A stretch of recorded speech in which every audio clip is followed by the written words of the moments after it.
when you got how did they go about getting the arrest? Like how they threw down on you?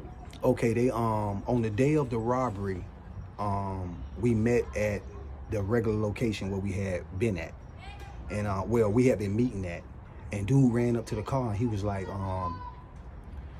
y'all ready? I was like, yeah, you know, and I didn't feel no kind of way about it because the girl that turned me on to the agent is somebody that I trusted. You know what I'm saying? Like I say, it was a stripper. It's somebody that I trusted, somebody that I had a relationship with. We was cool. We were sexual at one time, but that was over with years. Like we hadn't even done nothing, so we was all cool. You know what I mean? You think she knew he was an agent? At first, I was so naive, right? I was thinking, even when they arrested me, the day that these people arrested me, I was thinking that maybe she didn't even know. But when I got the paperwork, that's when I found out that she was a confidential informant and that they paid her $6,300 just for the introduction.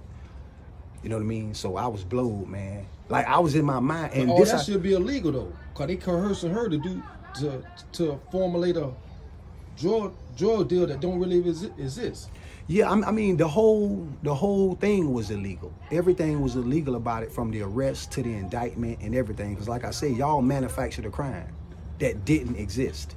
And when they ran down on me, this is how they did it. He said, this is when they finally got me. He said, I want you to go to a spot with me to where after you hit the lick, we're gonna meet up, and that's where we're gonna divide the money. So I say, cool.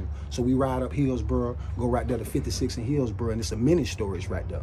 So when we go in the mini storage, we ride all the way in the back of the mini storage. When we get in the back of the mini storage, he come back to me and say, you got your shit?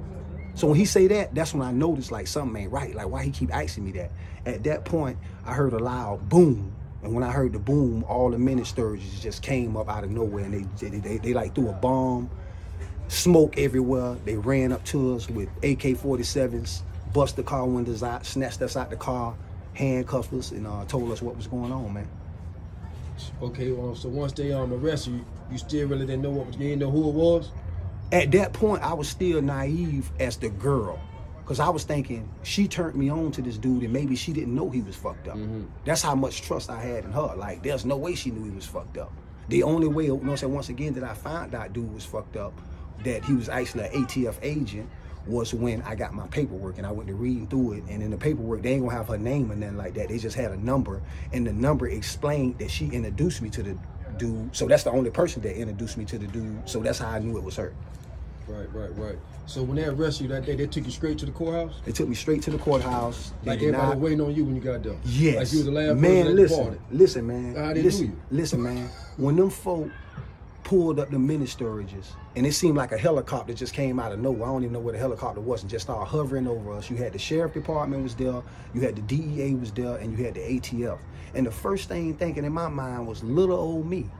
Like y'all did all these resources, that y'all used this right here to get me. Come on, man, is y'all serious, man? All right, so that ride to the courthouse, well, that's something different. You never been through that right there? No, I had never been through that whole situation, man. When I went through it, like I said, I've been incarcerated all my life, you know what I'm saying? So it didn't scare me or nothing like that. But when they put me in that room at the courthouse, because first you want to see the magistrate. They're going to deny your bond, because me, like I said, I got a prior, but like you know what I'm saying, bad prior record, from home invasions to robberies, to drugs, to guns, and everything. So when they took me in that little room, and they kept looking at me, telling me that I'm in a lot of trouble. You know what I mean? Like, you was in a lot of trouble. Then they started asking me about crimes in Tampa and to help myself and things like that. And quite naturally, I ain't say a motherfucking thing to them. I'm like, man, I ain't got nothing to say, man.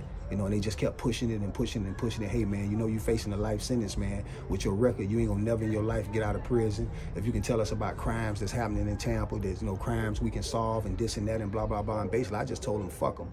And they took me to jail. You know, they took me to Orange Road jail. And from there, I was in jail for about a year before I played out. And I went to, because back in 20 years ago, they used to have, these county jails had contracts with Brooksville, they had contracts with Pasco County, they had contracts with Citrus County, and they was bouncing me from all these jails, just bouncing me. Almost, dog, for real, my nigga. That time I was in the county jail that year was the worst time I did as far as my stress. And versus, I was feeling better when I got to 27 years versus going through that whole process of sitting in that county jail, just putting in my mind that I'm finna be gone for the rest of my life, you know. And what I did is I tried to savage my life, man, you know. And then when I went up the road, I'm gonna tell you about that. When I went up the road, when I went to Coleman, when I got to Coleman, I started meeting dudes from Miami and dudes from all over, because it started in Miami, then it hit Central Florida, then it's now it's in Chicago. I got news clippings to where they saying, is this law enforcement or have the law enforcement went too far? Because you had people like Eric Holden and stuff like that that was pushing this, saying, hey man, this ain't right, because y'all racial profiling. Y'all ain't going out in these white boys' neighborhoods and all this type of shit right here trying to get them to hit a lick. Okay, say if they don't hit dope boy type licks, you got a whole bunch of white people that's on meth, that's on crack and everything, and you can walk right up to them and say, hey man, we got a bank over here. If you just go up to the teller and just flash the gun, the girl working there, and you can make you $20,000, $30,000. You know how many white boys they gonna get for that? There's no white boys that is charged with these crimes. And if it is a white boy charged with this crime, he's a wiggler. And what I mean that he's a wiggler, he's a white boy that act like a nigga, and he got caught in the car. It was 4 of them, and he was a white boy sitting in the car with some cornrows in his head or something. Before as them going out, lurking out in America, targeting white people with this type of crime, it doesn't exist. Now what the statutes again?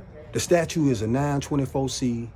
Armed career criminal is an ACCA, and a regular career offender is 4B1. I got hit with everything. So what some of these jitty boys need to know? Man, listen, how not to catch those type of statutes right there. You know what I'm saying? Listen, break it down for them. Listen, man.